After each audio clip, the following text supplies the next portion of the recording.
dumating na yung alternative oil galing sa Russia. Ito yung first shipment after 5 years. Dumating siya ngayon dito sa bansa. Hindi ako fan ni BBM o kahit sinong gobyerno ha. Pero na-appreciate ko yung effort. Kasi malaking bagay ito sa bansa natin. Malaking tulong siya.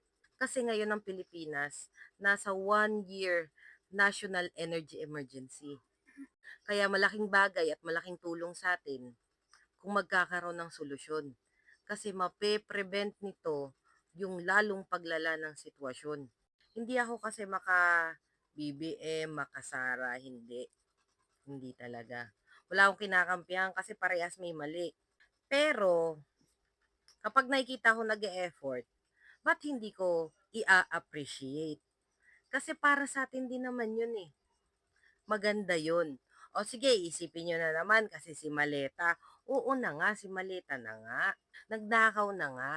Wala pa rin nangyayari, wala pa rin nakukulong. Sige na nga, oo na nga. Pero yung sitwasyon kasi ngayon ng bansa, kailangan ngayon ay tulungan. Awayin na lang natin ulit sila pagkatapos nito. Sa susunod na 2028 election, siyempre maging matalino na tayo ng pipiliin natin, iboboto natin. Hindi dahil lang sa idol natin, pero dahil sa credentials. Yung may credibility, yung matino, yung honest at hindi corrupt. Siguro itong mga nangyayari ngayon sa bansa natin bilang Pilipino, part na rin siya ng lesson natin eh, na kailangan nating maranasan. Kasi hindi tayo nagiging matalino lahat eh sa pagpili ng taong boboto natin. Kaya ito yung kapalit ng mga pagkakamaling ginawa na desisyon natin.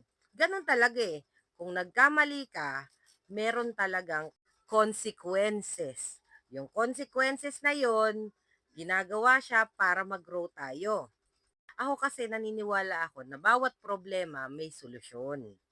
At kung nagkamali ka ngayon, pwede mo namang ulitin na ayusin yung buhay mo sa susunod eh. Intindihin mo lang kung bakit siya paulit-ulit nangyayari. O bakit nga ba paulit-ulit ang korupsyon dito sa Pilipinas? Kasi paulit-ulit din tayo ng taong pinipiling mali. Yun lang yun. May mali din tayo. At ito yung consequences ng pagkakamali natin.